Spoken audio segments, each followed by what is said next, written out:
Chapter 15. Sandy's Tale. "And so I'm proprietor of some knights," said I, as we rode off. "Who would ever have supposed that I should live to list up assets of that sort? I shan't know what to do with them unless I raffle them off. How many of them are there, Sandy?" "7, please you, sir, and their squires." "It is a good haul." "Who are they? Where do they hang out?" "Where do they hang out?" "Yes, where do they live?" "Ah, I understood thee not. That will I tell eftsoons." "Then," she said musingly and softly, turning the words daintily over her tongue, hang they out, where do they hang out, eh? Right, so where do they hang out? Of a truth the phrase hath a fair and winsome grace, and is prettily worded withal. I will repeat it anon and anon in mine idlesse, whereby I may peradventure learn it. Where do they hang out? Even so, already it falleth trippingly from my tongue, and forasmuch as— Don't forget the cowboys, Sandy. Cowboys. They. Yes, the knights. You know you were going to tell me about them. A while back, you remember. Figuratively speaking, games called. Game. Yes, go to the bat. I mean, get to work on your statistics, and don't burn so much kindling getting your fire started. Tell me about the knights. I will well, and lightly will begin. So they two departed and rode into a great forest. And, great Scott. You see, I recognized my mistake at once. I had set her works a-going. It was my own fault. She would be 30 days getting down to those facts. And she generally began without a preface and finished without a result. If you interrupted her, she would either go right along without noticing, or answer with a couple of words, and go back and say the sentence over again. So, interruptions only did harm, and yet I had to interrupt. And interrupt pretty frequently, too. In order to save my life, a person would die if he let her monotony drip on him right along all day. Great Scott, I said in my distress. She went right back and began over again. So they two departed and rode into a great forest. And, which two? Sir Gawain and Sir Twain. And so they came to an abbey of monks, and they were well lodged. So on the morn they heard their masses in the abbey, and so they rode forth till they came to a great forest. Then was Sir Gawain ware in a valley by a turret of 12 fair damsels, and 2 knights armed on great horses, and the damsels went to and fro by a tree. And then was Sir Gawain ware how there hung a white shield on that tree, and ever as the damsels came by it, they spit upon it, and some threw mire upon the shield. Now, if I hadn't seen the like myself in this country, Sandy, I wouldn't believe it. But I've seen it, and I can just see those creatures now, parading before that shield and acting like that. The women here do certainly act like all possessed. Yes, and I mean your best too. Society's very choicest brands. The humblest hello girl along 10,000 miles of wire could teach gentleness, patience, modesty, manners to the highest duchess in Arthur's land. Hello girl. Yes, but don't you ask me to explain. It's a new kind of a girl. They don't have them here. One often speaks sharply to them when they are not the least in fault. And he can't get over feeling sorry for it and ashamed of himself in 1300 years. It's such shabby mean conduct, and so unprovoked the fact is. No gentleman ever does it, though I myself, if I've got to confess. Peradventure she. Never mind her, I tell you I could never explain her so you would understand. Even so be it, sith you're so minded. Then Sir Gawain and Sir Twain went and saluted them, and asked them why they did that despite to the shield. Sirs, said the damsels, we shall tell you. There is a knight in this country that owneth this white shield, and he is a passing good man of his hands. But he hateth all ladies and gentlewomen, and therefore we do all this despite to the shield. I will say you, said Sir Gawain, it beseemeth evil a good knight to despise all ladies and gentlewomen, and peradventure though he hate you he hath some cause, and peradventure he loveth in some other places ladies and gentlewomen, and to be loved again, and he such a man of prowess as ye speak of. Man of prowess, yes, that is the man to please them, Sandy. Man of brains, that is a thing they never think of. Tom Sayers, John Heenan, John L. Sullivan, pity but you could be here. You would have your legs under the round table and a sir in front of your names within the 24 hours. And you could bring about a new distribution of the married princesses and duchesses of the court in another 24. The fact is, it is just a sort of polished-up court of Comanches. And there isn't a squaw in it who doesn't stand ready at the dropping of a hat to desert to the buck with the biggest string of scalps at his belt. And he be such a man of prowess as ye speak of, said Sir Gawain. Now, what is his name? Sir, said they. His name is Marhouse, the king's son of Ireland. Son of the king of Ireland? You mean the other form doesn't mean anything. And look out and hold on tight now, we must jump this gully. There, we are all right now. This horse belongs in the circus, he is born before his time. I know him well, said Sir Uwaine. He is a passing good knight, as any is on live. On live. If you've got a fault in the world, Sandy, it is that you are a shade too archaic. But it isn't any matter. For I saw him once proved at a just where many knights were gathered, and that time there might no man withstand him. Ah, said Sir Gawaine, damsels, methinketh ye are to blame, for it is to suppose he that hung that shield there will not be long therefrom.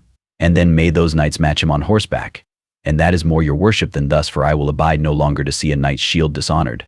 And therewith Sir Uwaine and Sir Gawaine departed a little from them. And then were they where Sir Marhaus came riding on a great horse straight toward them. And when the 12 damsels saw Sir Marhaus, they fled into the turret as they were wild, so that some of them fell by the way. Then the one of the knights of the tower dressed his shield, and said on high, Sir Marhaus, defend thee. And so they ran together that the knight brake his spear on Marhaus, and Sir Marhaus smote him so hard that he brake his neck and the horse's back. Well, that is just the trouble about this state of things. It ruins so many horses. That saw the other knight of the turret, and dressed him toward Marhaus, and they went so eagerly together, that the knight of the turret was soon smitten down, horse and man, stark dead. Another horse gone, I tell you, it is a custom that ought to be broken up. I don't see how people with any feeling can applaud and support it. So these two knights came together with great random. I saw that I had been asleep and missed a chapter, but I didn't say anything. I judged that the Irish knight was in trouble with the visitors by this time, and this turned out to be the case. That Sir Uwaine smote Sir Marhaus, that his spear brast in pieces on the shield, and Sir Marhaus smote him so sore that horse and man he bare to the earth, and hurt Sir Uwaine on the left side.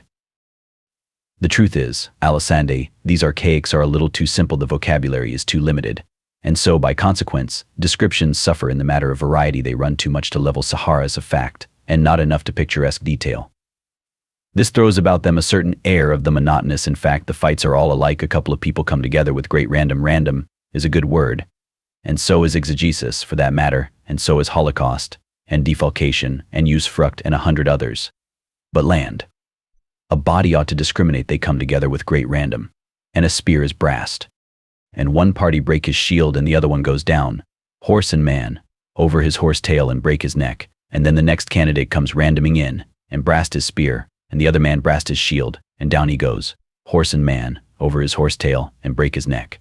And then there's another elected, and another, and another, and still another, till the material is all used up. And when you come to figure up results, you can't tell one fight from another, nor who whipped, and as a picture of living, raging, roaring battle, show, why, it's pale and noiseless, just ghosts scuffling in a fog. Dear me, what would this barren vocabulary get out of the mightiest spectacle? The burning of Rome in Nero's time, for instance. Why, it would merely say, town burned down, no insurance boy brast a window, fireman break his neck. Why, that ain't a picture. It was a good deal of a lecture, I thought, but it didn't disturb Sandy, didn't turn a feather. Her steam soared steadily up again, the minute I took off the lid.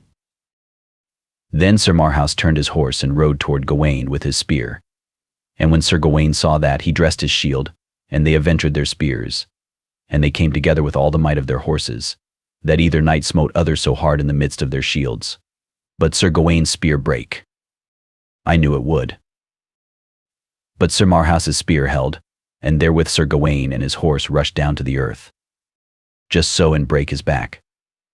And lightly Sir Gawaine rose upon his feet, and pulled out his sword, and dressed him towards Sir Marhaus on foot, and therewith either came unto other eagerly, and smote together with their swords, that their shields flew in cantels, and they bruised their helms and their hauberks, and wounded either other. But Sir Gawaine, fro it past 9 of the clock, waxed by the space of 3 hours ever stronger, and thrice his might was increased. All this espied Sir Marhaus, and had great wonder how his might increased, and so they wounded other passing sore. And then, when it was come noon, the pelting sing-song of it carried me forward to scenes and sounds of my boyhood days. Dewhaven. 10 minutes for refreshments. Conductor'll strike the gong bell 2 minutes before train leaves. Passengers for the shoreline, please take seats in the rear car. This car don't go no further. PLs, AWRNJZ, B Nan Nears, SAND Ches, P porn. and waxed past noon and drew toward evensong. Sir Gawaine's strength feebled and waxed passing faint, that unnethes he might dure any longer, and Sir Marhaus was then bigger and bigger, which strained his armor. Of course, and yet little would one of these people mind a small thing like that. And so, Sir Knight, said Sir Marhaus, I have well felt that ye are a passing good knight, and a marvellous man of might as ever I felt any, while it lasteth, and our quarrels are not great, and therefore it were a pity to do you hurt, for I feel you are passing feeble. Ah, said Sir Gawaine, gentle knight, ye say the word that I should say. And therewith they took off their helms and either kissed other, and there they swore together either to love other as brethren.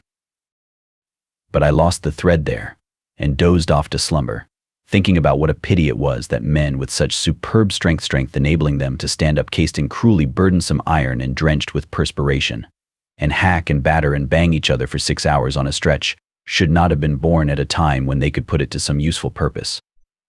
Take a jackass. For instance, a jackass has that kind of strength, and puts it to a useful purpose, and is valuable to this world because he is a jackass, but a nobleman is not valuable because he is a jackass. It is a mixture that is always ineffectual, and should never have been attempted in the first place. And yet, once you start a mistake, the trouble is done, and you never know what is going to come of it.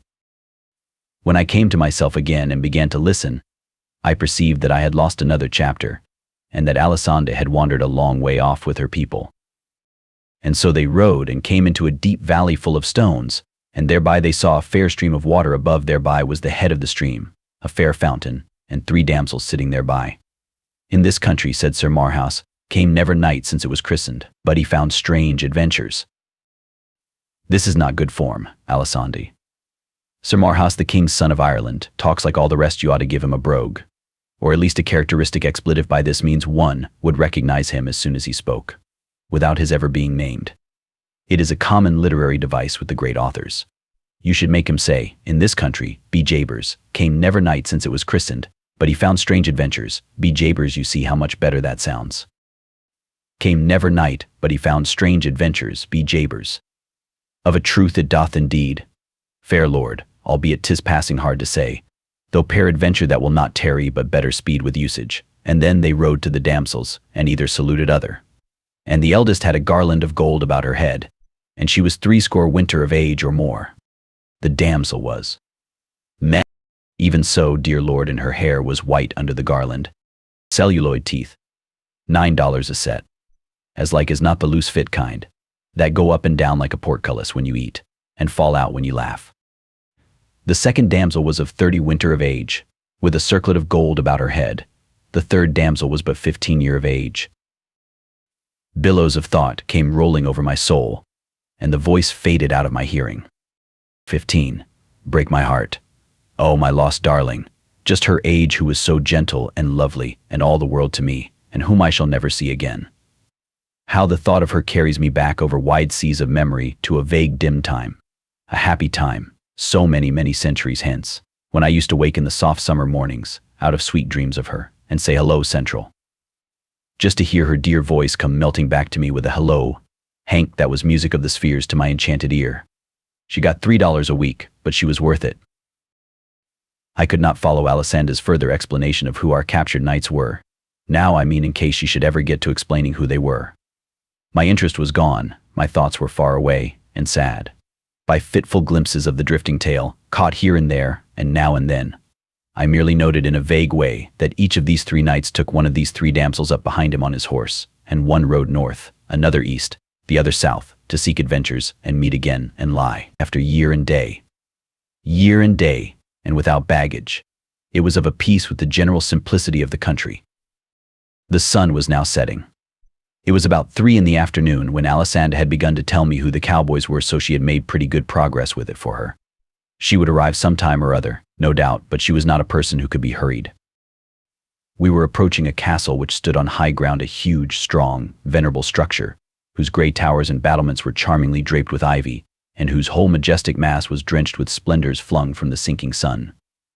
It was the largest castle we had seen, and so I thought it might be the one we were after, but Sandy said no. She did not know who owned it. She said she had passed it without calling, when she went down to Camelot. Chapter 16. Morgan Le Fay. If knights errant were to be believed, Not all castles were desirable places to seek hospitality in. As a matter of fact, knights errant were not persons to be believed, that is, measured by modern standards of veracity, yet measured by the standards of their own time, and scaled accordingly. You got the truth. It was very simple. You discounted a statement 97%, the rest was fact. Now, after making this allowance, the truth remained that if I could find out something about a castle before ringing the doorbell, hailing the warders, it was the sensible thing to do. So I was pleased when I saw in the distance a horseman making the bottom turn of the road that wound down from this castle. As we approached each other, I saw that he wore a plumed helmet and seemed to be otherwise clothed in steel, but bore a curious addition, also a stiff square garment like a herald's tabard. However, I had to smile at my own forgetfulness when I got nearer and read this sign on his tabard. Persimmons soap, all the prime donna use it. That was a little idea of my own, and had several wholesome purposes in view toward the civilizing and uplifting of this nation. In the first place, it was a furtive, underhand blow at this nonsense of knight-errantry, though nobody suspected that but me. I had started a number of these people out, the bravest knights I could get, each sandwiched between bulletin boards bearing one device or another, and I judged that by and by, when they got to be numerous enough, they would begin to look ridiculous, and then even the steel-clad ass that hadn't any board would himself begin to look ridiculous, because he was out of the fashion. Secondly, these missionaries would gradually, and without creating suspicion or exciting alarm, introduce a rudimentary cleanliness among the nobility, and from them it would work down to the people. If the priests could be kept quiet, this would undermine the church. Would be a step toward that. Next, education, next, freedom, and then she would begin to crumble. It being my conviction that any established church is an established crime, an established slave pen, I had no scruples, but was willing to assail it in any way or with any weapon that promised to hurt it. Why, in my own former day, in remote centuries not yet stirring in the womb of time, there were old Englishmen who imagined that they had been born in a free country, with the Corporation Act and the test still in force in it, timbers propped against men's liberties and dishonored consciences to shore up an established anachronism with. My missionaries were taught to spell out the gilt signs on their tabards. The showy gilding was a neat idea. I could have got the king to wear a bulletin board for the sake of that barbaric splendor. They were to spell out these signs and then explain to the lords and ladies what soap was. And if the lords and ladies were afraid of it, get them to try it on a dog. The missionary's next move was to get the family together and try it on himself. He was to stop at no experiment, however desperate, that could convince the nobility that soap was harmless. If any final doubt remained, he must catch a hermit. The woods were full of them. Saints they called themselves, and saints they were believed to be.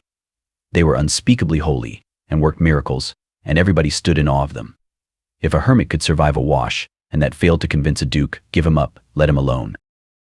Whenever my missionaries overcame a knight-errant on the road, they washed him, and when he got well they swore him to go and get a bulletin board and disseminate soap and civilization the rest of his days. As a consequence, the workers in the field were increasing by degrees, and the reform was steadily spreading. My soap factory felt the strain early. At first I had only 2 hands, but before I had left home, I was already employing 15 and running night and day, and the atmospheric result was getting so pronounced that the king went sort of fainting and gasping around and said he did not believe he could stand it much longer. And Sir Launcelot got so that he did hardly anything but walk up and down the roof and swear, although I told him it was worse up there than anywhere else. But he said he wanted plenty of air, and he was always complaining that a palace was no place for a soap factory anyway, and said if a man was to start one in his house he would be damned if he wouldn't strangle him. There were ladies present too, but much these people ever cared for that they would swear before children, if the wind was their way when the factory was going. This missionary knight's name was La Cote Male Tail, and he said that this castle was the abode of Morgan Le Fay, sister of King Arthur, and wife of King Uriens, monarch of a realm about as big as the District of Columbia. You could stand in the middle of it and throw bricks into the next kingdom. Kings and kingdoms were as thick in Britain as they had been in Little Palestine in Joshua's time, when people had to sleep with their knees pulled up because they couldn't stretch out without a passport. Ellicott was much depressed, for he had scored here the worst failure of his campaign. He had not worked off a cake yet. He had tried all the tricks of the trade, even to the washing of a hermit, but the hermit died. This was, indeed, a bad failure, for this animal would now be dubbed a martyr, and would take his place among the saints of the Roman calendar. Thus made he his moan, this poor Sir La Cote Male Tail, and sorrowed passing sore. And so my heart bled for him, and I was moved to comfort and stay him. Wherefore I said, Forbear to grieve, fair knight, for this is not a defeat. We have brains, you and I, and for such as have brains there are no defeats, but only victories. Observe how we will turn this seeming disaster into an advertisement for our soap, and the biggest one, to draw. That was ever thought of, an advertisement that will transform that Mount Washington defeat into a Matterhorn victory. We will put on your bulletin board, patronized by the elect. How does that strike you? Verily, it is wonderly bethought. Well, a body is bound to admit that for just a modest little one-line ad, it's a corker. So the poor colporteur's griefs vanished away. He was a brave fellow, and had done mighty feats of arms in his time. His chief celebrity rested upon the events of an excursion like this one of mine, which he had once made with a damsel named Malatant, who was as handy with her tongue as was Sandy, though in a different way, for her tongue churned forth only railings and insult, whereas Sandy's music was of a kindlier sort. I knew his story well, and so I knew how to interpret the compassion that was in his face when he bade me farewell. He supposed I was having a bitter hard time of it. Sandy and I discussed his story as we rode along, and she said that Ellicote's bad luck had begun with the very beginning of that trip, for the king's fool had overthrown him on the first day, and in such cases it was customary for the girl to desert to the conqueror, but Malatant didn't do it, and also persisted afterward in sticking to him after all his defeats. But, said I, suppose the victor should decline to accept his spoil? She said that that wouldn't answer, he must. He couldn't decline, it wouldn't be regular. I made a note of that. If Sandy's music got to be too burdensome, sometime, I would let a knight defeat me, on the chance that she would desert to him. In due time we were challenged by the warders, from the castle walls, and after a parley admitted. I have nothing pleasant to tell about that visit, but it was not a disappointment, for I knew Mrs. Le Fay by reputation, and was not expecting anything pleasant. She was held in awe by the whole realm, for she had made everybody believe she was a great sorceress. All her ways were wicked, all her instincts devilish. She was loaded to the eyelids with cold malice. All her history was black with crime, and among her crimes murder was common. I was most curious to see her, as curious as I could have been to see Satan. To my surprise, she was beautiful. Black thoughts had failed to make her expression repulsive. Age had failed to wrinkle her satin skin or mar its bloomy freshness. She could have passed for old Urian's granddaughter. She could have been mistaken for sister to her own son. As soon as we were fairly within the castle gates, we were ordered into her presence. King Urians was there, a kind-faced old man with a subdued look, and also the son, Sir Twain le Blanc-Amines, in whom I was, of course, interested on account of the tradition that he had once done battle with 30 knights, and also on account of his trip with Sir Gawain and Sir Marhaus, which Sandy had been aging me with. But Morgan was the main attraction. The conspicuous personality here. She was head chief of this household, that was plain. She caused us to be seated, and then she began, with all manner of pretty graces and graciousnesses, to ask me questions. Dear me, it was like a bird or a flute, or something talking. I felt persuaded that this woman must have been misrepresented, lied about. She trilled along, and presently a handsome young page, clothed like the rainbow, and as easy and undulatory of movement as a wave, came with something on a golden salver, and, kneeling to present it to her, overdid his graces and lost his balance, and so fell lightly against her knee. She slipped a dirk into him in as matter of course a way as another person would have harpooned a rat. Poor child. He slumped to the floor, twisted his silken limbs in one great straining contortion of pain, and was dead. Out of the old king was wrung an involuntary oh of compassion. The look he got made him cut it suddenly short and not put any more hyphens in it. Sir Twain, at a sign from his mother, went to the anteroom and called some servants, and meanwhile Madame went rippling sweetly along with her talk. I saw that she was a good housekeeper, for while she talked, she kept a corner of her eye on the servants to see that they made no balks in handling the body and getting it out when they came with fresh clean towels. She sent back for the other kind. And when they had finished wiping the floor and were going, she indicated a crimson fleck the size of a tear which their duller eyes had overlooked. It was plain to me that La Cote Male Tail had failed to see the mistress of the house. Often, how louder and clearer than any tongue, does dumb circumstantial evidence speak. Morgan Le Fay rippled along as musically as ever. Marvelous woman. And what a glance she had when it fell in reproof upon those servants. They shrunk and quailed as timid people do when the lightning flashes out of a cloud. I could have got the habit myself. It was the same with that poor old brewer Urians. He was always on the ragged edge of apprehension. She could not even turn toward him, but he winced. In the midst of the talk I let drop a complimentary word about King Arthur, forgetting for the moment how this woman hated her brother. That one little compliment was enough. She clouded up like storm. She called for her guards and said, "Hail me these varlets to the dungeons." That struck cold on my ears, for her dungeons had a reputation. Nothing occurred to me to say or do, but not so with Sandy. As the guard laid a hand upon me, she piped up with the tranquilest confidence and said, "God's wounds, dost thou covet destruction, thou maniac? It is the boss." Now, what a happy idea that was. And so simple, yet it would never have occurred to me. I was born modest, not all over, but in spots, and this was one of the spots. The effect upon Madame was electrical. It cleared her countenance and brought back her smiles and all her persuasive graces and blandishments, but nevertheless she was not able to entirely cover up with them the fact that she was in a ghastly fright. She said, "Bay, L.A., but do list to thine handmaid."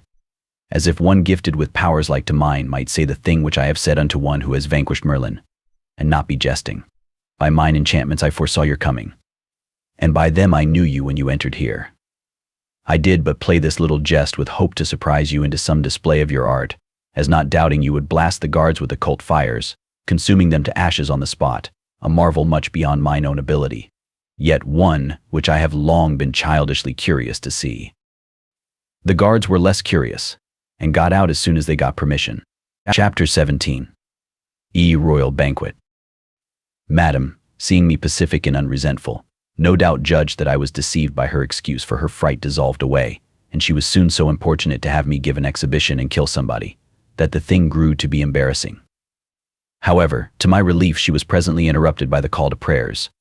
I will say this much for the nobility, that, tyrannical, murderous, rapacious, and morally rotten as they were deeply and enthusiastically religious. Nothing could divert them from the regular and faithful performance of the pieties enjoined by the Church. More than once I had seen a noble who had gotten his enemy at a disadvantage stop to pray before cutting his throat. More than once I had seen a noble, after ambushing and dispatching his enemy, retire to the nearest wayside shrine and humbly give thanks, without even waiting to rob the body. There was to be nothing finer or sweeter in the life of even Benvenuto Cellini, that rough-hewn saint 10 centuries later. All the nobles of Britain, with their families, attended divine service morning and night daily, in their private chapels, and even the worst of them had family worship 5 or 6 times a day, besides. The credit of this belonged entirely to the Church. Although I was no friend to that Catholic Church, I was obliged to admit this, and often, in spite of me, I found myself saying, what would this country be without the Church? After prayers we had dinner in a great banqueting hall, which was lighted by hundreds of grease jets, and everything was as fine and lavish and rudely splendid as might become the royal degree of the hosts. At the head of the hall, on a dais, was the table of the king, queen, and their son, Prince Twain. Stretching down the hall from this was the general table, on the floor. At this, above the salt, sat the visiting nobles and the grown members of their families, of both sexes, the resident court. In effect, 61 persons below the salt sat minor officers of the household, with their principal subordinates, altogether 118 persons sitting, and about as many liveried servants standing behind their chairs, or serving in one capacity or another. It was a very fine show. In a gallery, a band with cymbals, horns, harps, and other horrors opened the proceedings with what seemed to be the crude first draft or original agony of the wail known to later centuries as in the Sweet By and By. It was new, and ought to have been rehearsed a little more. For some reason or other the Queen had the composer hanged, after dinner. After this music, the priest who stood behind the royal table said a noble long grace in ostensible Latin. Then the battalion of waiters broke away from their posts, and darted, rushed, flew, fetched and carried, and the mighty feeding began, no words anywhere, but absorbing attention to business. The rows of chops opened and shut in vast unison, and the sound of it was like to the muffled burr of subterranean machinery. The havoc continued an hour and a half, and unimaginable was the destruction of substantials. Of the chief feature of the feast, the huge wild boar that lay stretched out so portly and imposing at the start, nothing was left but the semblance of a hoop skirt, and he was but the type and symbol of what had happened to all the other dishes. With the pastries and so on, the heavy drinking began, and the talk. Gallon after gallon of wine and mead disappeared, and everybody got comfortable, then happy, then sparklingly joyous, both sexes, and by pretty noisy. Men told anecdotes that were terrific to hear, but nobody blushed, and when the nub was sprung, the assemblage let go with a hoarse laugh that shook the fortress. Ladies answered back with historiettes that would almost have made Queen Margaret of Navarre or even the great Elizabeth of England hide behind a handkerchief, but nobody hid here, but only laughed, howled, you may say. In pretty much all of these dreadful stories, ecclesiastics were the hardy heroes, but that didn't worry the chaplain any. He had his laugh with the rest more than that. Upon invitation he roared out a song which was of as daring a sort as any that was sung that night. By midnight everybody was fagged out and sore with laughing and, as a rule, drunk, some weepingly, some affectionately, some hilariously, some quarrelsomely, some dead and under the table. Of the ladies, the worst spectacle was a lovely young duchess, whose wedding eve this was, and indeed she was a spectacle, sure enough. Just as she was, she could have sat in advance for the portrait of the young daughter of the Regent d'Alines, at the famous dinner when she was carried, foul-mouthed, intoxicated, and helpless, to her bed, in the lost and lamented days of the ancient regime.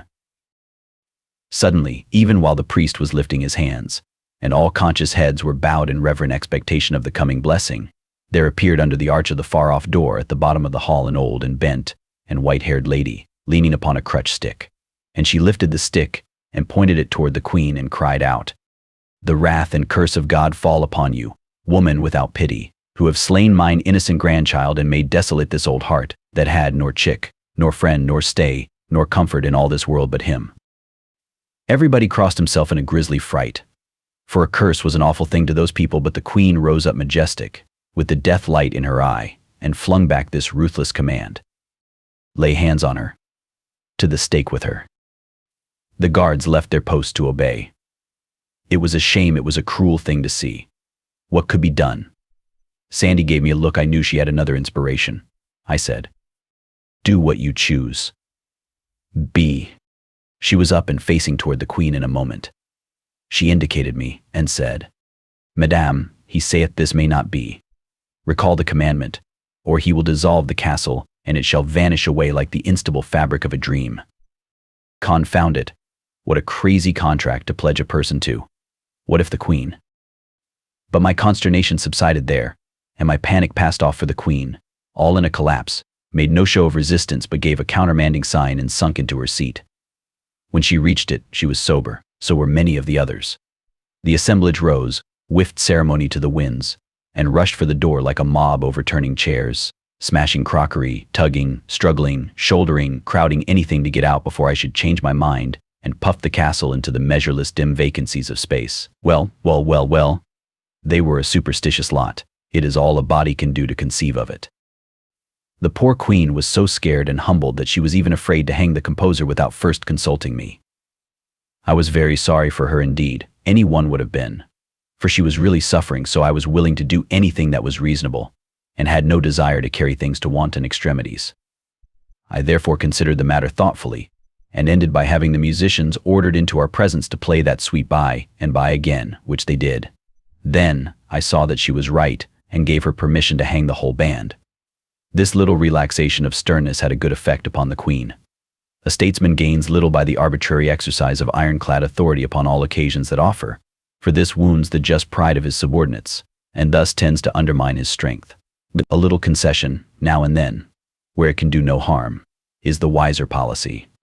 Now that the queen was at ease in her mind once more, and measurably happy, her wine naturally began to assert itself again, and it got a little the start of her. I mean, it set her music going, her silver bell of a tongue. Dear me, she was a master talker. It would not become me to suggest that it was pretty late, and that I was a tired man and very sleepy. I wished I had gone off to bed when I had the chance. Now I must stick it out, there was no other way. So she tinkled along and along, in the otherwise profound and ghostly hush of the sleeping castle, until by and by there came, as if from deep down under us, a faraway sound, as of a muffled shriek with an expression of agony about it that made my flesh crawl. The queen stopped, and her eyes lighted with pleasure. She tilted her graceful head as a bird does when it listens. The sound bored its way up through the stillness again. "What is it?" I said. "It is truly a stubborn soul, and endureth long. It is many hours now." "Endureth what?" "Deep the rack. Come, ye shall see a blithe sight. And he yield not his secret now, ye shall see him torn asunder." What a silky smooth hellion she was, and so composed and serene, when the cords all down my legs were hurting in sympathy with that man's pain. conducted by mailed guards bearing flaring torches. We tramped along echoing corridors, and down stone stairways dank and dripping, and smelling of mold and ages of imprisoned night, a chill, uncanny journey, and a long one, and not made the shorter or the cheerier by the sorceress's talk, which was about this sufferer and his crime. He had been accused by an anonymous informer of having killed a stag in the royal preserves. I said, "Anonymous testimony isn't just the right thing, Your Highness. It were fairer to confront the accused with the accuser." I had not thought of that, it being but of small consequence. But an I could not, for that the accuser came masked by night, and told the forester, and straightway got him hence again, and so the forester knoweth him not. Then is this unknown the only person who saw the stag killed? Marry, no man saw the killing, but this unknown saw this hardy wretch near to the spot where the stag lay, and came with right loyal zeal and betrayed him to the forester. So the unknown was near the dead stag too? Isn't it just possible that he did the killing himself? His loyal zeal in a mask looks just a shade suspicious. But what is Your Highness's idea for racking the prisoner? Where's the prophet? He will not confess, else and then were his soul lost. For his crime his life is forfeited by the law, and of a surety will I see that he payeth it. But it were peril to my own soul to let him die unconfessed and unabsolved. Nay, I were a fool to fling me into hell for his accommodation. But, Your Highness, suppose he has nothing to confess. As to that, we shall see, anon.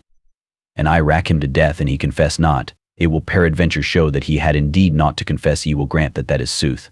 Then shall I not be damned for an unconfessed man that had naught to confess, wherefore I shall be safe. It was the stubborn unreasoning of the time. It was useless to argue with her. Arguments have no chance against petrified training. They wear it as little as the waves wear a cliff. And her training was everybody's. The brightest intellect in the land would not have been able to see that her position was defective.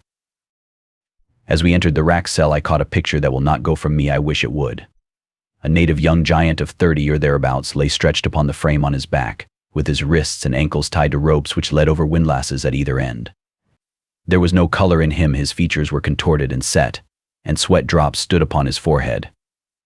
A priest bent over him on each side. The executioners stood by. Guards were on duty. Smoking torches stood in sockets along the walls. In a corner crouched a poor young creature, her face drawn with anguish, a half-wild and hunted look in her eyes, and in her lap lay a little child asleep. Just as we stepped across the threshold, the executioner gave his machine a slight turn, which wrung a cry from both the prisoner and the woman, but I shouted, and the executioner released the strain without waiting to see who spoke. I could not let this horror go on. It would have killed me to see it. I asked the queen to let me clear the place and speak to the prisoner privately, and when she was going to object, I spoke in a low voice and said I did not want to make a scene before her servants, but I must have my way, for I was King Arthur's representative and was speaking in his name. She saw she had to yield.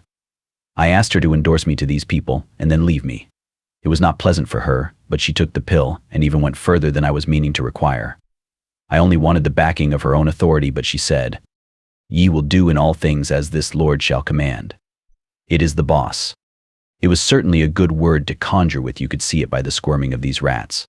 The queen's guards fell into line, and they marched away, with their torchbearers, and woke the echoes of the cavernous tunnels with the measured beat of their retreating footfalls.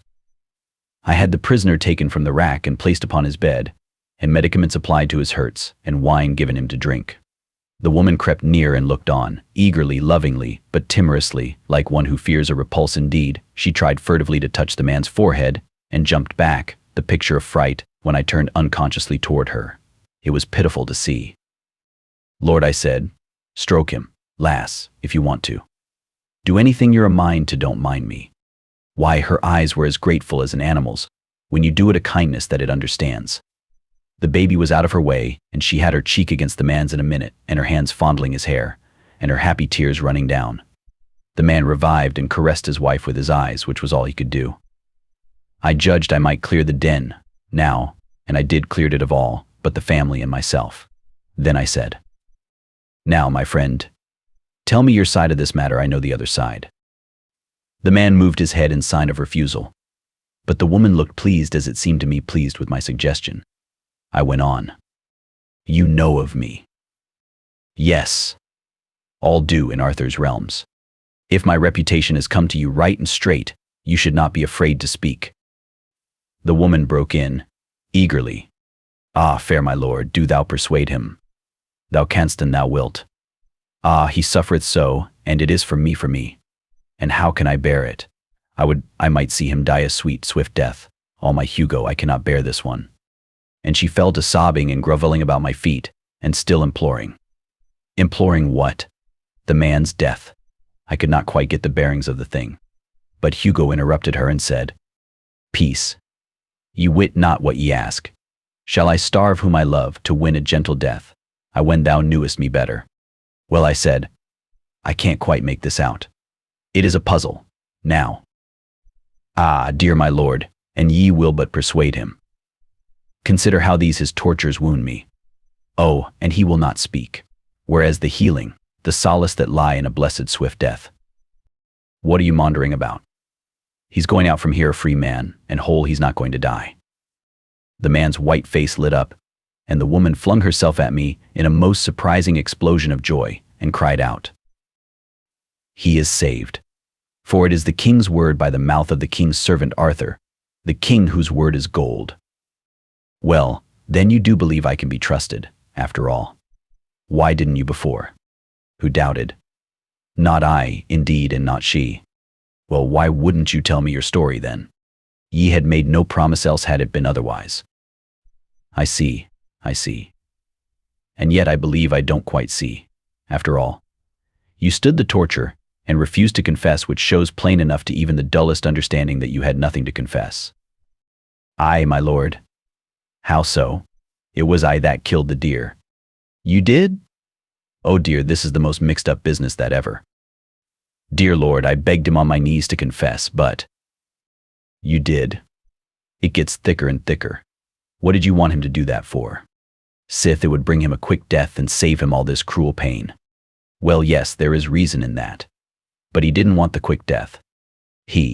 Why, of a surety he did. Well then, why in the world didn't he confess? Ah, sweet sir, and leave my wife and chick without bread and shelter. Oh, heart of gold, now I see it. The bitter law takes the convicted man's estate and beggars his widow and his orphans. They could torture you to death, but without conviction or confession they could not rob your wife and baby. You stood by them like a man. And you true wife and the woman that you are, you would have bought him release from torture at cost to yourself of slow starvation and death. Well, it humbles a body to think what your sex can do when it comes to self-sacrifice. I'll book you both for my colony, you'll like it there. It's a factory where I'm going to turn groping and grubbing automata into men. Chapter 18. In the Queen's Dungeons. Well, I arranged all that, and I had the man sent to his home. I had a great desire to rack the executioner, not because he was a good, painstaking and pang-giving official, for surely it was not to his discredit that he performed his functions well, but to pay him back for wantonly cuffing and otherwise distressing that young woman. The priests told me about this, and were generously hot to have him punished. Something of this disagreeable sort was turning up every now and then. I mean, episodes that showed that not all priests were frauds and self-seekers, but that many, even the great majority, of these that were down on the ground among the common people were sincere and right-hearted, and devoted to the alleviation of human troubles and sufferings. Well, it was a thing which could not be helped, so I seldom fretted about it, and never many minutes at a time. It has never been my way to bother much about things which you can't cure. But I did not like it, for it was just the sort of thing to keep people reconciled to an established church. We must have a religion, it goes without saying, but my idea is to have it cut up into 40 free sects, so that they will police each other, as had been the case in the United States in my time. Concentration of power in a political machine is bad, and an established church is only a political machine. It was invented for that. It is nursed, cradled, preserved for that. It is an enemy to human liberty, and does no good which it could not better do in a split up and scattered condition. That wasn't law. It wasn't gospel. It was only an opinion, my opinion. And I was only a man, one man, so it wasn't worth any more than the Pope's, or any less, for that matter. Well, I couldn't rack the executioner. Neither would I overlook the just complaint of the priests. The man must be punished somehow or other, so I degraded him from his office and made him leader of the band, the new one that was to be started. He begged hard and said he couldn't play a plausible excuse, but too thin there wasn't a musician in the country that could. The Queen was a good deal outraged next morning when she found she was going to have neither Hugo's life nor his property. But I told her she must bear this cross, that while by law and custom she certainly was entitled to both the man's life and his property, there were extenuating circumstances, and so in Arthur the king's name I had pardoned him. The deer was ravaging the man's fields, and he had killed it in sudden passion, and not for gain, and he had carried it into the royal forest in the hope that that might make detection of the misdoer impossible. Confound her. I couldn't make her see that sudden passion is an extenuating circumstance in the killing of venison or of a person, so I gave it up and let her sulk it out. I did think I was going to make her see it by remarking that her own sudden passion in the case of the page modified that crime. Crime, she exclaimed. How thou talkest. Crime, forsooth. Man, I am going to pay for him. Oh, it was no use to waste sense on her. Training is everything. Training is all there is to a person. We speak of nature, it is folly. There is no such thing as nature. What we call by that misleading name is merely heredity and training. We have no thoughts of our own, no opinions of our own. They are transmitted to us, trained into us. All that is original in us, and therefore fairly creditable or discreditable to us, can be covered up and hidden by the point of a cambric needle, all the rest being atoms contributed by and inherited from a procession of ancestors that stretches back 1 billion years to the atom clam or grasshopper or monkey from whom our race has been so tediously and ostentatiously and unprofitably developed. And as for me, all that I think about in this plodding sad pilgrimage, this pathetic drift between the eternities, is to look out and humbly live a pure and high and blameless life, and save that one microscopic atom in me that is truly me. The rest may land in Sheol and welcome for all I care.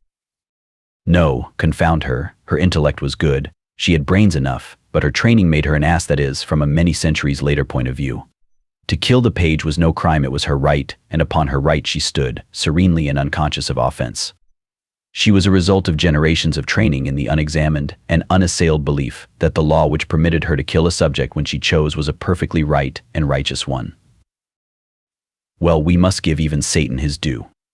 She deserved a compliment for one thing, and I tried to pay it, but the words stuck in my throat. She had a right to kill the boy, but she was in no wise obliged to pay for him. That was law for some other people, but not for her. She knew quite well that she was doing a large and generous thing to pay for that lad, and that I ought in common fairness to come out with something handsome about it, but I couldn't. My mouth refused. I couldn't help seeing, in my fancy, that poor old grandma with the broken heart, and that fair young creature lying butchered, his little silken pomps and vanities laced with his golden blood. How could she pay for him? Whom could she pay? And so, well knowing that this woman, trained as she had been, deserved praise, even adulation, I was yet not able to utter it. Trained as I had been, the best I could do was to fish up a compliment from outside, so to speak, and the pity of it was that it was true. Madame, your people will adore you for this. Quite true, but I meant to hang her for it some day if I lived. Some of those laws were too bad, altogether too bad. A master might kill his slave for nothing, for mere spite, malice, or to pass the time, just as we have seen that the crowned head could do it with his slave. That is to say, anybody. A gentleman could kill a free commoner and pay for him cash or garden truck. A noble could kill a noble without expense, as far as the law was concerned, but reprisals in kind were to be expected.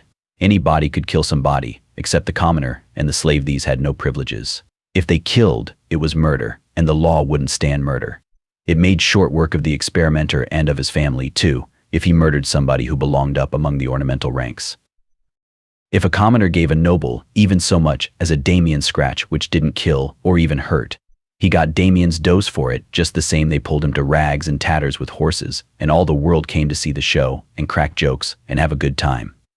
And some of the performances of the best people present were as tough and as properly unprintable as any that have been printed by the pleasant Casanova in his chapter about the dismemberment of Louis XV's poor awkward enemy. I had had enough of this grisly place by this time and wanted to leave. But I couldn't, because I had something on my mind that my conscience kept prodding me about and wouldn't let me forget. If I had the remaking of man, he wouldn't have any conscience. It is one of the most disagreeable things connected with a person, and although it certainly does a great deal of good, it cannot be said to pay. In the long run, it would be much better to have less good and more comfort. Still, this is only my opinion, and I am only one man. Others, with less experience, may think differently. They have a right to their view. I only stand to this. I have noticed my conscience for many years, and I know it is more trouble and bother to me than anything else I started with. I suppose that in the beginning I prized it, because we prize anything that is ours, And yet how foolish it was to think so. If we look at it in another way, we see how absurd it is. If I had an anvil in me, would I prize it? Of course not. And yet when you come to think, there is no real difference between a conscience and an anvil, I mean for comfort. I have noticed it 1,000 times. And you could dissolve an anvil with acids when you couldn't stand it any longer, but there isn't any way that you can work off a conscience, at least so it will stay worked off, not that I know of. Anyway, there was something I wanted to do before leaving, but it was a disagreeable matter, and I hated to go at it. Well, it bothered me all the morning. I could have mentioned it to the old king, but what would be the use? He was but an extinct volcano. He had been active in his time, but his fire was out, this good while. He was only a stately ash pile now, gentle enough, and kindly enough for my purpose, without doubt, but not usable. He was nothing. This so-called king, the queen, was the only power there. And she was a Vesuvius. As a favor, she might consent to warm a flock of sparrows for you, but then she might take that very opportunity to turn herself loose and bury a city. However, I reflected that as often as any other way, when you are expecting the worst, you get something that is not so bad, after all. So I braced up and placed my matter before Her Royal Highness. I said I had been having a general jail delivery at Camelot and among neighboring castles, and with her permission I would like to examine her collection, her bric-a-brac, that is to say, her prisoners. She resisted, but I was expecting that. But she finally consented. I was expecting that too, but not so soon. That about ended my discomfort. She called her guards and torches, and we went down into the dungeons. These were down under the castle's foundations, and mainly were small cells hollowed out of the living rock. Some of these cells had no light at all. In one of them was a woman, in foul rags, who sat on the ground, and would not answer a question or speak a word, but only looked up at us once or twice, through a cobweb of tangled hair, as if to see what casual thing it might be that was disturbing with sound and light the meaningless dull dream that was become her life after that. She sat bowed, with her dirt-caked fingers idly interlocked in her lap, and gave no further sign. This poor rack of bones was a woman of middle age. Apparently, but only apparently, she had been there 9 years, and was 18 when she entered. She was a commoner, and had been sent here on her bridal night by Sir Bruce Sans-Pite, a neighboring lord whose vassal her father was, and to which said lord she had refused what has since been called le droit du seigneur, and, moreover, had opposed violence to violence and spilt half a gill of his almost sacred blood. The young husband had interfered at that point, believing the bride's life in danger, and had flung the noble out into the midst of the humble and trembling wedding guests, in the parlor, and left him there astonished at this strange treatment, and implacably embittered against both bride and groom. The said lord, being cramped for dungeon room, had asked the queen to accommodate his 2 criminals, and here in her Bastille they had been ever since hither. Indeed, they had come before their crime was an hour old, and had never seen each other since. Here they were, kennelled like toads in the same rock. They had passed 9 pitch dark years within 50 feet of each other, yet neither knew whether the other was alive or not. All the first years, their only question had been asked with beseechings and tears that might have moved stones, in time, perhaps. But hearts are not stones. Is he alive? Is she alive? But they had never got an answer, and at last that question was not asked any more, or any other. I wanted to see the man, after hearing all this. He was 34 years old, and looked 60. He sat upon a squared block of stone, with his head bent down, his forearms resting on his knees, his long hair hanging like a fringe before his face, and he was muttering to himself. He raised his chin and looked us slowly over, in a listless, dull way, blinking with the distress of the torchlight, then dropped his head and fell to muttering again, and took no further notice of us. There were some pathetically suggestive dumb witnesses present. On his wrists and ankles were cicatrices, old smooth scars, and fastened to the stone on which he sat was a chain with manacles and fetters attached, but this apparatus lay idle on the ground, and was thick with rust. Chains cease to be needed after the spirit has gone out of a prisoner. I could not rouse the man, so I said we would take him to her, and see to the bride who was the fairest thing in the earth to him, once roses, pearls, and dew made flesh. For him a wonder-work, the masterwork of nature, with eyes like no other eyes, and voice like no other voice, and a freshness, and lithe young grace, and beauty, that belonged properly to the creatures of dreams, as he thought, and to no other. The sight of her would set his stagnant blood leaping, the sight of her. But it was a disappointment. They sat together on the ground and looked dimly, wondering into each other's faces a while, with a sort of weak animal curiosity, then forgot each other's presence, and dropped their eyes. And you saw that they were away again, and wandering in some far land of dreams and shadows that we know nothing about. I had them taken out and sent to their friends. The queen did not like it much. Not that she felt any personal interest in the matter, but she thought it disrespectful to Sir Bruce Sanspite. However, I assured her that if he found he couldn't stand it, I would fix him so that he could. I set 47 prisoners loose out of those awful rat holes, and left only one in captivity. He was a lord, and had killed another lord, a sort of kinsman of the queen. That other lord had ambushed him to assassinate him, but this fellow had got the best of him and cut his throat. However, it was not for that I left him jailed, but for maliciously destroying the only public well in one of his wretched villages. The queen was bound to hang him for killing her kinsman, but I would not allow it. It was no crime to kill an assassin. But I said I was willing to let her hang him for destroying the well, so she concluded to put up with that, as it was better than nothing. Dear me, for what trifling offenses the most of those 47 men and women were shut up there. Indeed, some were there for no distinct offense at all, but only to gratify somebody's spite, and not always the queen's by any means, but a friend's. The newest prisoner's crime was a mere remark which he had made. He said he believed that men were about all alike, and one man as good as another, barring clothes. He said he believed that if you were to strip the nation naked and send a stranger through the crowd, he couldn't tell the king from a quack doctor, nor a duke from a hotel clerk. Apparently here was a man whose brains had not been reduced to an ineffectual mush by idiotic training. I set him loose and sent him to the factory. Some of the cells carved in the living rock were just behind the face of the precipice, and in each of these an arrow slit had been pierced outward to the daylight, and so the captive had a thin ray from the blessed sun for his comfort. The case of one of these poor fellows was particularly hard. From his dusky swallow's hole high up in that vast wall of native rock he could peer out through the arrow slit and see his own home off yonder in the valley, and for 22 years he had watched it, with heartache and longing, through that crack. He could see the lights shine there at night, and in the daytime he could see figures go in and come out his wife and children, some of them, no doubt, though he could not make out at that distance. In the course of years he noted festivities there, and tried to rejoice, and wondered if they were weddings or what they might be. And he noted funerals and they wrung his heart. He could make out the coffin, but he could not determine its size, and so could not tell whether it was wife or child. He could see the procession form, with priests and mourners, and move solemnly away, bearing the secret with them. He had left behind him 5 children and a wife, and in 19 years he had seen 5 funerals issue, and none of them humble enough in pomp to denote a servant. So he had lost 5 of his treasures. There must still be one remaining, one now infinitely, unspeakably precious. But which one, wife or child? That was the question that tortured him, by night and by day, asleep and awake. Well, to have an interest, of some sort, and half a ray of light, when you are in a dungeon, is a great support to the body and preserver of the intellect. This man was in pretty good condition yet. By the time he had finished telling me his distressful tale, I was in the same state of mind that you would have been in yourself, if you have got average human curiosity, that is to say.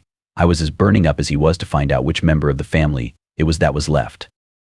So I took him over home myself, and an amazing kind of a surprise party it was, 2 typhoons and cyclones of frantic joy, and whole Niagaras of happy tears, and by George, we found the aforetime young matron graying toward the imminent verge of her half-century, and the babies all men and women, and some of them married and experimenting family-wise themselves, for not a soul of the tribe was dead. Conceive of the ingenious devilishness of that queen. She had a special hatred for this prisoner, and she had invented all those funerals herself, to scorch his heart with, and the sublimest stroke of genius of the whole thing was leaving the family invoice a funeral short, so as to let him wear his poor old soul out guessing. But for me, he never would have got out. Morgan Le Fay hated him with her whole heart, and she never would have softened toward him, and yet his crime was committed more in thoughtlessness than deliberate depravity. He had said she had red hair. Well, she had, but that was no way to speak of it. When red-headed people are above a certain social grade, their hair is auburn. Consider it, among these 47 captives there were 5 whose names, offenses, and dates of incarceration were no longer known. 1 woman and 4 men, all bent, and wrinkled, and mind-extinguished patriarchs. They themselves had long ago forgotten these details. At any rate, they had mere vague theories about them, nothing definite, and nothing that they repeated twice in the same way.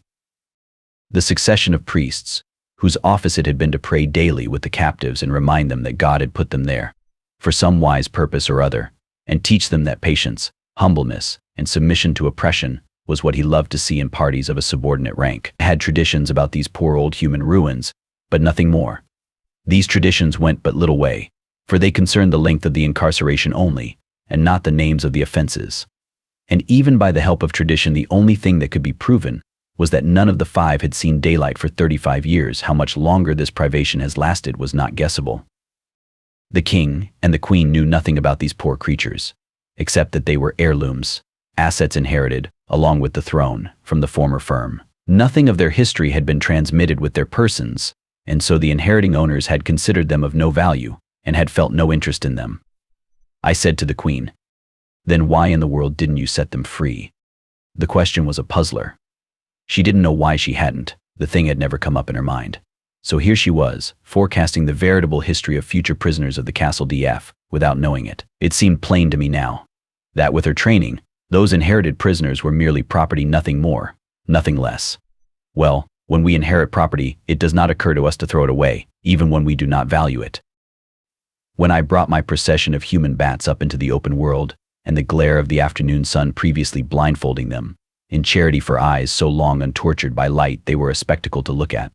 Skeletons, scarecrows, goblins, pathetic frights, every one legitimate as possible children of monarchy by the grace of God and the established church.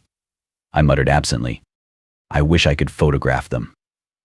You have seen that kind of people who will never let on that they don't know the meaning of a new big word. The more ignorant they are, the more pitifully certain they are to pretend you haven't shot over their heads. The queen was just one of that sort, and was always making the stupidest blunders by reason of it. She hesitated a moment, then her face brightened up with sudden comprehension, and she said she would do it for me. I thought to myself, why, what can she know about photography? But it was a poor time to be thinking.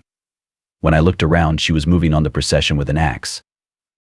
Well, she certainly was a curious one, was Morgan Le Fay. I have seen a good many kinds of women in my time, but she laid over them all for variety. And how sharply characteristic of her this episode was. She had no more idea than a horse of how to photograph a procession, but being in doubt, it was just like her to try to do it with an axe. Chapter 19. Knight Errantry as a Trade. Sandy and I were on the road again, next morning, bright and early. It was so good to open up one's lungs and take in whole luscious barrels full of the blessed God's untainted, dew-fashioned, woodland-scented air once more, after suffocating body and mind for 2 days and nights in the moral and physical stenches of that intolerable old buzzard roost. I mean, for me, of course, the place was all right and agreeable enough for Sandy, for she had been used to high life all her days. Poor girl, her jaws had had a wearisome rest now for a while, and I was expecting to get the consequences. I was right, but she had stood by me most helpfully in the castle, and had mightily supported and reinforced me with gigantic foolishnesses which were worth more for the occasion than wisdoms double their size, so I thought she had earned a right to work her mill for a while, if she wanted to, and I felt not a pang when she started it up. Now turn we unto Sir Marhaus that rode with the damsel of 30 winter of age southward. Are you going to see if you can work up another half stretch on the trail of the cowboys, Sandy? Even so, fair my lord. Go ahead then. I won't interrupt this time, if I can help it. Begin over again, start fair, and shake out all your reefs, and I will load my pipe and give good attention. Now turn we unto Sir Marhaus that rode with the damsel of 30 winter of age southward. And so they came into a deep forest, and by fortune they were knighted, and rode along in a deep way, and at the last they came into a courtelage where abode the Duke of South Marches. And there they asked harbour. And on the morn the Duke sent unto Sir Marhaus and bade him make him ready. And so Sir Marhaus arose and armed him, and there was a mass sung afore him, and he brake his fast, and so mounted on horseback in the court of the castle, there they should do the battle. So there was the Duke already on horseback, clean armed, and his 6 sons by him, and every each had a spear in his hand, and so they encountered, whereas the Duke and his 2 sons brake their spears upon him, but Sir Marhaus held up his spear, and touched none of them. Then came the 4 sons by couples, and 2 of them brake their spears, and so did the other 2. And all this while Sir Marhaus touched them not. Then Sir Marhaus ran to the Duke, and smote him with his spear, that horse and man fell to the earth, and so he served his sons. And then Sir Marhaus alight down, and bade the Duke yield him, or else he would slay him. And then some of his sons recovered, and would have set upon Sir Marhaus. Then Sir Marhaus said to the Duke, Cease thy sons, or else I will do the uttermost to you all. When the Duke saw he might not escape the death, he cried to his sons, and charged them to yield them to Sir Marhaus. And they kneeled all down and put the pommels of their swords to the knight, and so he received them. And then they holp up their father, and so by their common assent promised unto Sir Marhaus never to be foes unto King Arthur, and thereupon at Whitsuntide after, to come he and his sons, and put them in the king's grace. Footnote: the story is borrowed, language and all, from the Morte d'Arthur.-m.t. Even so standeth the history, fair Sir Boss. Now ye shall wit that that very Duke and his 6 sons are they whom but few days past you also did overcome and send to Arthur's court. Why, Sandy, you can't mean it. And I speak not sooth.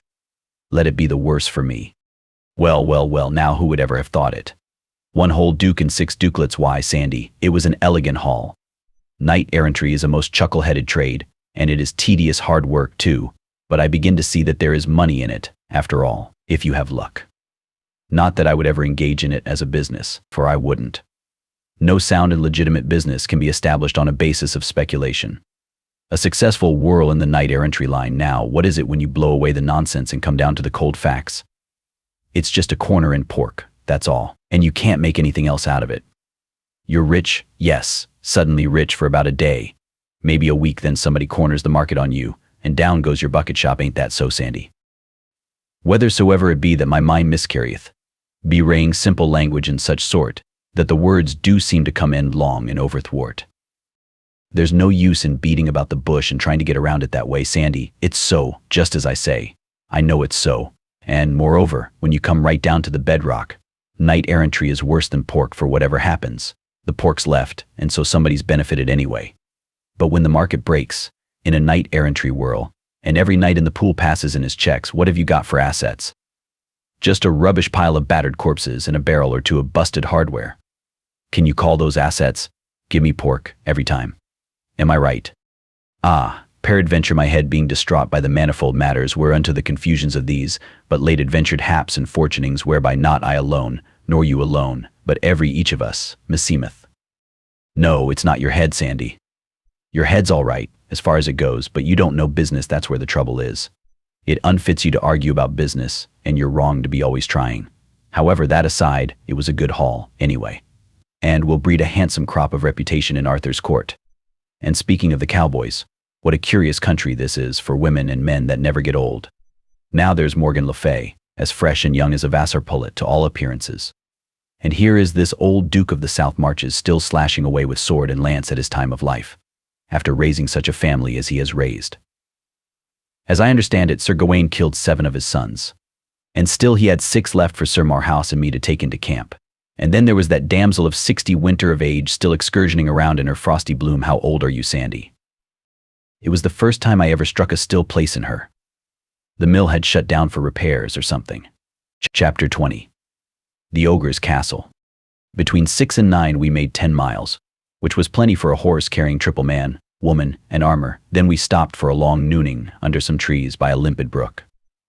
Right so came by, and by a knight riding, and as he drew near he made dolorous moan, and by the words of it I perceived that he was cursing and swearing, yet nevertheless was I glad of his coming, for that I saw he bore a bulletin board whereon in letters all of shining gold was writ, "Use Peterson's prophylactic toothbrush all the go."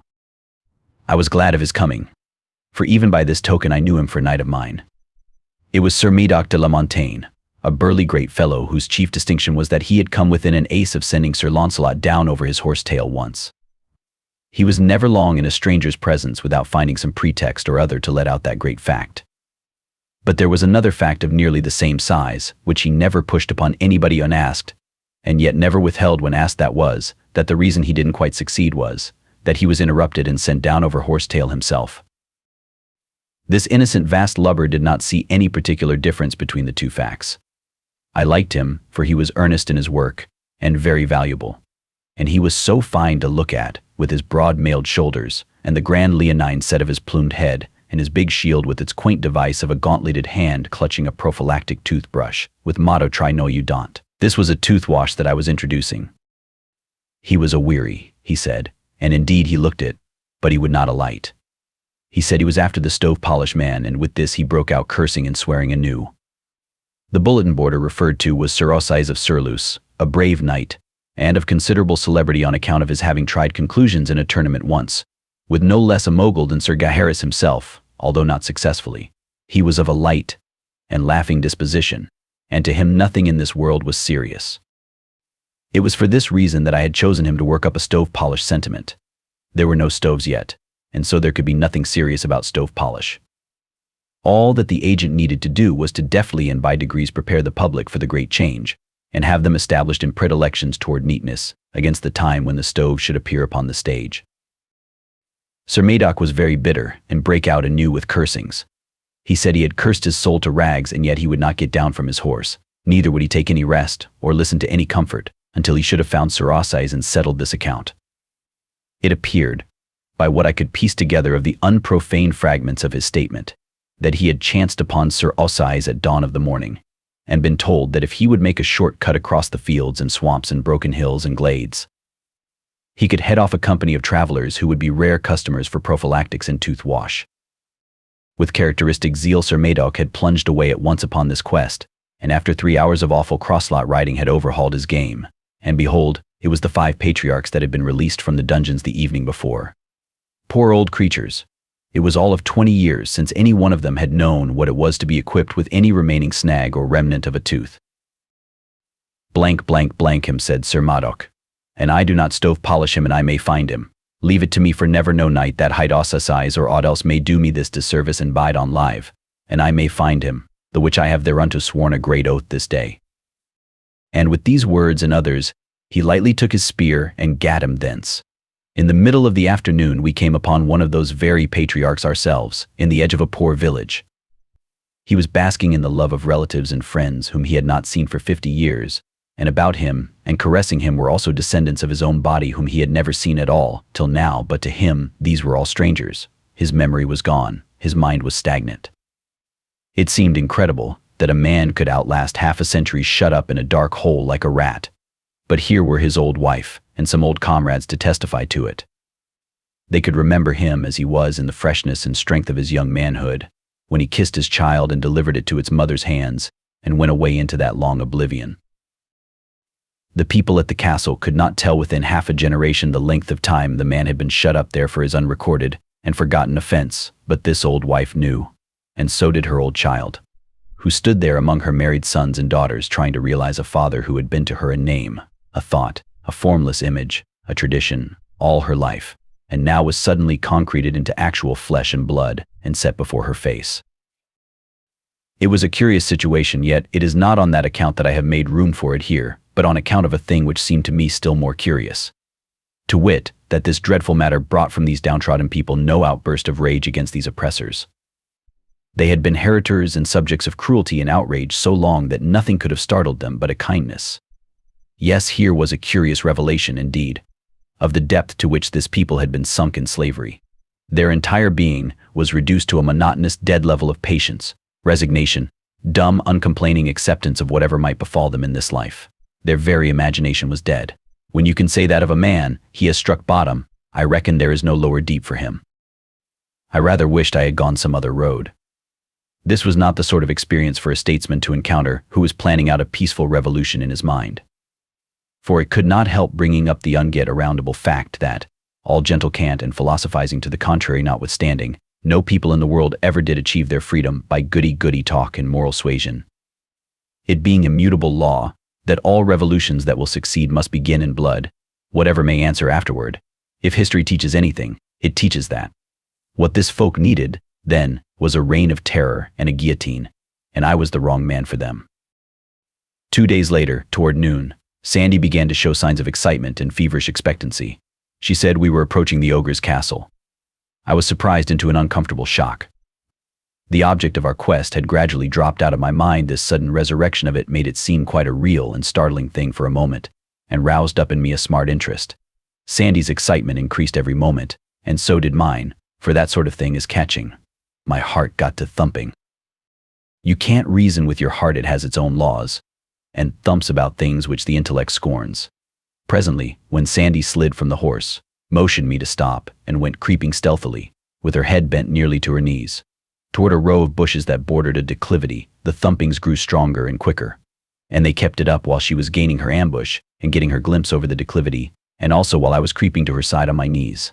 Her eyes were burning now, as she pointed with her finger, and said in a panting whisper, "The castle. The castle. Lo, where it looms. What a welcome disappointment I experienced. I said, "Castle? It is nothing but a pigsty with a wattled fence around it." She looked surprised and distressed. The animation faded out of her face, and during many moments she was lost in thought and silent. Then, "It was not enchanted aforetime," she said in a musing fashion, as if to herself. "And how strange is this marvel!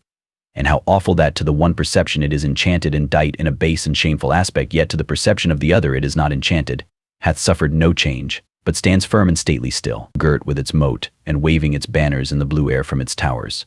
And God shield us, how it pricks the heart to see again these gracious captives, and the sorrow deepened in their sweet faces. We have tarried along, and are to blame." I saw my cue. The castle was enchanted to me, not to her.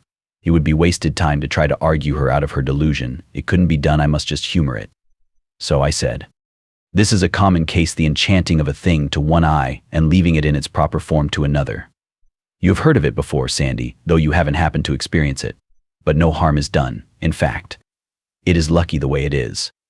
If these ladies were hogs to everybody and to themselves, it would be necessary to break the enchantment. And that might be impossible if one failed to find out the particular process of the enchantment. And hazardous, too, for in attempting a disenchantment without the true key, you are liable to err and turn your hogs into dogs, and the dogs into cats, the cats into rats, and so on, and end by reducing your materials to nothing finally, or to an odorless gas which you can't follow, which, of course, amounts to the same thing. But here, by good luck, no one's eyes but mine are under the enchantment, and so it is of no consequence to dissolve it. These ladies remain ladies to you, and to themselves, and to everybody else, and at the same time they will suffer in no way from my delusion. For when I know that an ostensible hog is a lady, that is enough for me. I know how to treat her." "Thanks, O sweet my lord, thou talkest like an angel. And I know that thou wilt deliver them, for that thou art minded to great deeds, and art as strong a knight of your hands, and as brave to will and to do, as any that is on live. I will not leave a princess in the sty, Sandy. Are those three yonder that to my disordered eyes are starveling swineherds? The ogres, are they changed also? It is most wonderful. Now, am I fearful, for how canst thou strike with sure aim when 5 of their 9 cubits of stature are to thee invisible? Ah, go warily, fair sir, this is a mightier emprise than I wend. You be easy, Sandy. All I need to know is, how much of an ogre is invisible, then I know how to locate his vitals. Don't you be afraid, I will make short work of these bunco steerers. Stay where you are." I left Sandy kneeling there, corpse-faced but plucky and hopeful, and rode down to the pigsty and struck up a trade with the swineherds. I won their gratitude by buying out all the hogs at the lump sum of 16 pennies, which was rather above latest quotations.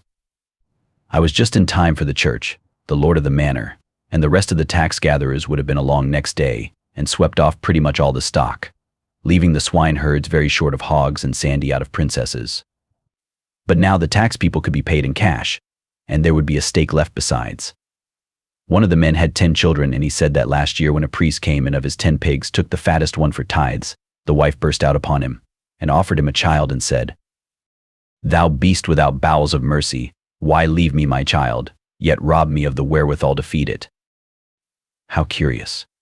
The same thing had happened in the Wales of my day, under this same old established church, which was supposed by many to have changed its nature when it changed its disguise. I sent the 3 men away, and then opened the sty gate and beckoned Sandy to come, which she did, and not leisurely, but with the rush of a prairie fire. And when I saw her fling herself upon those hogs, with tears of joy running down her cheeks, and strain them to her heart, and kiss them, and caress them, and call them reverently by grand princely names, I was ashamed of her, ashamed of her, ashamed of the human race. We had to drive those hogs home 10 miles, and no ladies were ever more fickle-minded or contrary. They would stay in no road, no path. They broke out through the brush on all sides, and float away in all directions, over rocks and hills, and the roughest places they could find, and they must not be struck, or roughly accosted. Sandy could not bear to see them treated in ways unbecoming their rank. The troublesomest old sow of the lot had to be called my lady, and your highness, like the rest.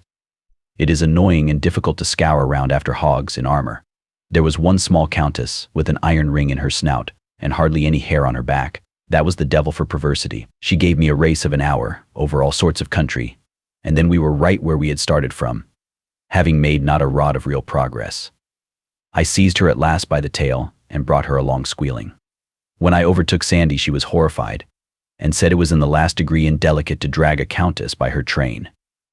We got the hogs home just at dark, most of them. The Princess Nerovens de Morganore was missing, and two of her ladies-in-waiting, namely Miss Angela Bohun and the Demoiselle Elaine Courtemains, the former of these two being a young black sow with a white star in her forehead, and the latter a brown one with thin legs and a slight limp in the forward shank, on the starboard side a couple of the trinest blisters to drive that I ever saw. Also among the missing were several mere baronesses, and I wanted them to stay missing, but no. All that sausage meat had to be found, so servants were sent out with torches to scour the woods and hills to that end. Of course, the whole drove was housed in the house. And great guns. Well, I never saw anything like it, nor ever heard anything like it, and never smelt anything like it. It was like an insurrection in a gasometer. Chapter 21. The Pilgrims. When I did get to bed at last, I was unspeakably tired. The stretching out, and the relaxing of the long tense muscles, how luxurious, how delicious. But that was as far as I could get. Sleep was out of the question for the present. The ripping and tearing and squealing of the nobility up and down the halls and corridors was pandemonium come again, and kept me broad awake. Being awake, my thoughts were busy, of course, and mainly they busied themselves with Sandy's curious delusion.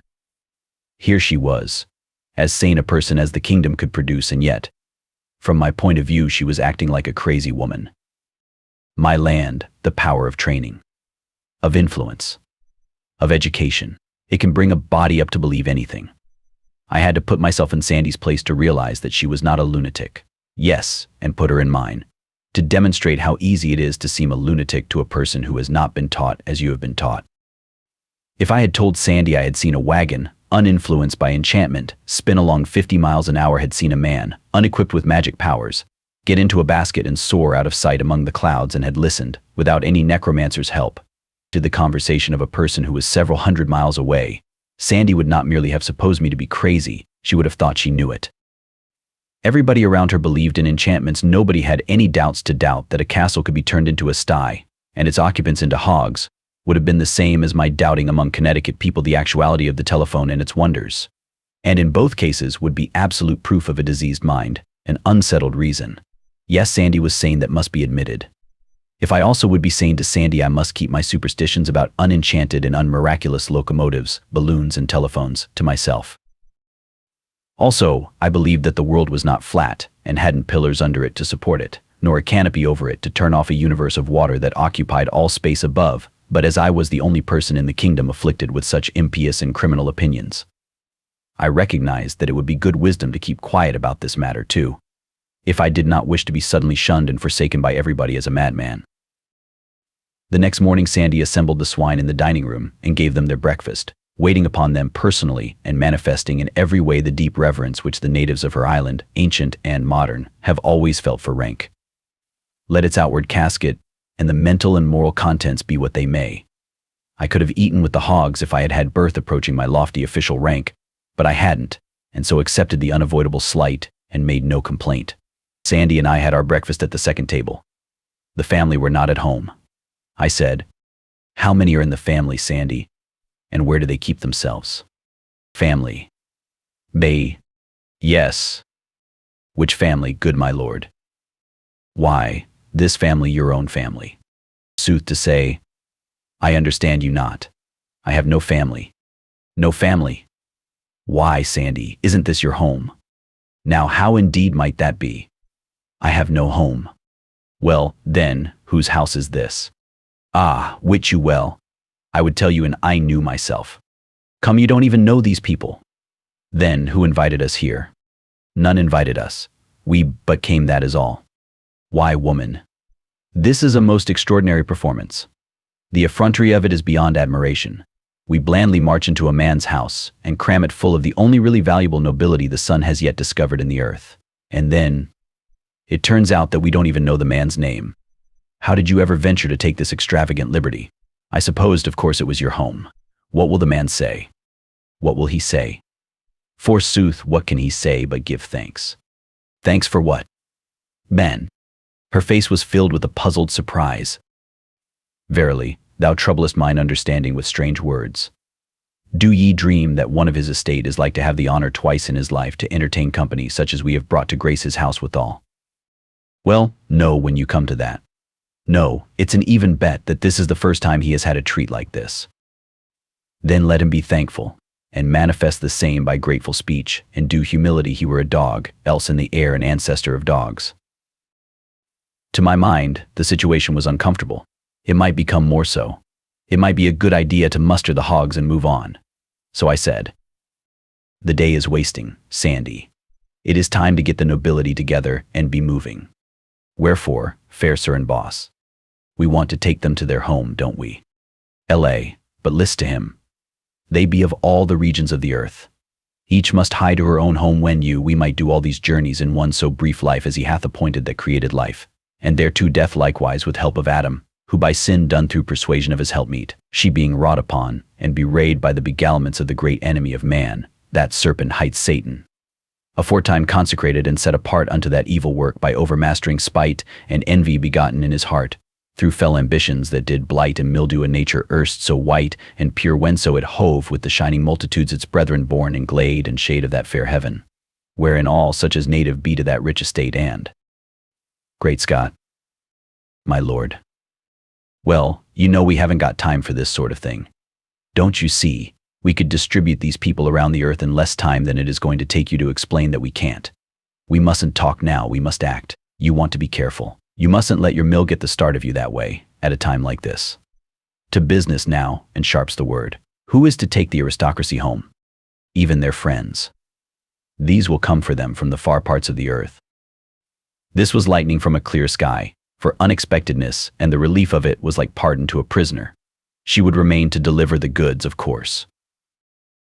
Well then, Sandy, as our enterprise is handsomely and successfully ended, I will go home and report, and if ever another one. I also am ready, I will go with thee. This was recalling the pardon. How? You will go with me? Why should you? Will I be traitor to my knight, dost think? That were dishonor. I may not part from thee until in knightly encounter in the field some overmatching champion shall fairly win, and fairly wear me. I were to blame, and I thought that might ever hap. Elected for the long term, I sighed to myself. I may as well make the best of it, so then I spoke up and said, "All right, let us make a start." While she was gone to cry her farewells over the pork, I gave that whole peerage away to the servants, and I asked them to take a duster and dust around a little where the nobilities had mainly lodged and promenaded, but they considered that would be hardly worth while, and would moreover be a rather grave departure from custom, and therefore likely to make talk. A departure from custom that settled it. It was a nation capable of committing any crime but that. The servants said they would follow the fashion. A fashion grown sacred through immemorial observance. They would scatter fresh rushes in all the rooms and halls, and then the evidence of the aristocratic visitation would be no longer visible. It was a kind of satire on nature. It was the scientific method, the geologic method. It deposited the history of the family in a stratified record, and the antiquary could dig through it and tell by the remains of each period what changes of diet the family had introduced successively for 100 years. The first thing we struck that day was a procession of pilgrims. It was not going our way, but we joined it, nevertheless, for it was hourly being borne in upon me now, that if I would govern this country wisely, I must be posted in the details of its life, and not at second hand, but by personal observation and scrutiny. This company of pilgrims resembled Chaucer's in this, that it had in it a sample of about all the upper occupations and professions the country could show, and a corresponding variety of costume. There were young men and old men, young women and old women, lively folk and grave folk. They rode upon mules and horses, and there was not a side saddle in the party, for this specialty was to remain unknown in England for 900 years yet. It was a pleasant, friendly, sociable herd, pious, happy, merry, and full of unconscious coarsenesses and innocent indecencies. What they regarded as the merry tale went the continual round, and caused no more embarrassment than it would have caused in the best English society 12 centuries later. Practical jokes worthy of the English wits of the first quarter of the far-off 19th century were sprung here and there, and yonder along the line, and compelled the delightedest applause. And sometimes when a bright remark was made at one end of the procession and started on its travels toward the other, you could note its progress all the way by the sparkling spray of laughter it threw off from its bows as it plowed along, and also by the blushes of the mules in its wake. Sandy knew the goal and purpose of this pilgrimage, and she posted me. She said, "They journey to the Valley of Holiness, for to be blessed of the godly hermits and drink of the miraculous waters and be cleansed from sin. Where is this watering place?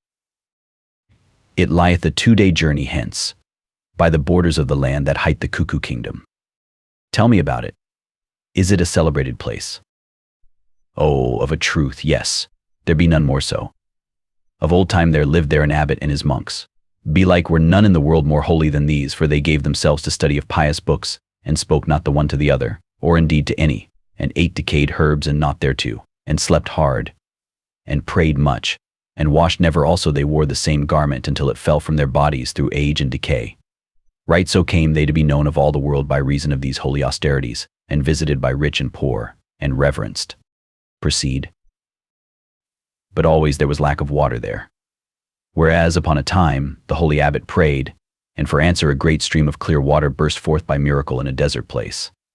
Now were the fickle monks tempted of the fiend, and they wrought with their abbot unceasingly by beggings and beseechings that he would construct a bath, and when he was become all weary, and might not resist more, he said, Have ye your will, then, and granted that they asked. Now mark thou what 'tis to forsake the ways of purity the which he loveth, and wanton with such as be worldly and an offence. These monks did enter into the bath, and come thence washed as white as snow, and lo, in that moment his sign appeared, in miraculous rebuke. For his insulted waters ceased to flow, and utterly vanished away. They fared mildly, sandy, considering how that kind of crime is regarded in this country. Belike but it was their first sin, and they had been of perfect life for long, and differing in naught from the angels. Prayers, tears, torturings of the flesh, all was vain to beguile that water to flow again. Even processions, even burnt offerings, even votive candles to the Virgin, did fail every each of them, and all in the land did marvel. How odd to find that even this industry has its financial panics, and at times sees its assignats and greenbacks languish to zero, and everything come to a standstill. Go on, Sandy. And so, upon a time, after year and day, the good abbot made humble surrender and destroyed the bath. And behold, his anger was in that moment appeased, and the waters gushed richly forth again, and even unto this day they have not ceased to flow in that generous measure. Then, I take it nobody has washed since. He that would essay it could have his halter free, yes, and swiftly would he need it too. The community has prospered since, even from that very day. The fame of the miracle went abroad into all lands. From every land came monks to join, they came even as the fishes come, in shoals, and the monastery added building to building, and yet others to these, and so spread wide its arms and took them in. And nuns came, also, and more again, and yet more, and built over against the monastery on the yon side of the vale, and added building to building, until mighty was that nunnery. And these were friendly unto those, and they joined their loving labors together, and together they built a fair great foundling asylum midway of the valley between. You spoke of some hermits, Sandy. These have gathered there from the ends of the earth. A hermit thriveth best where there be multitudes of pilgrims. Ye shall not find no hermit of no sort wanting.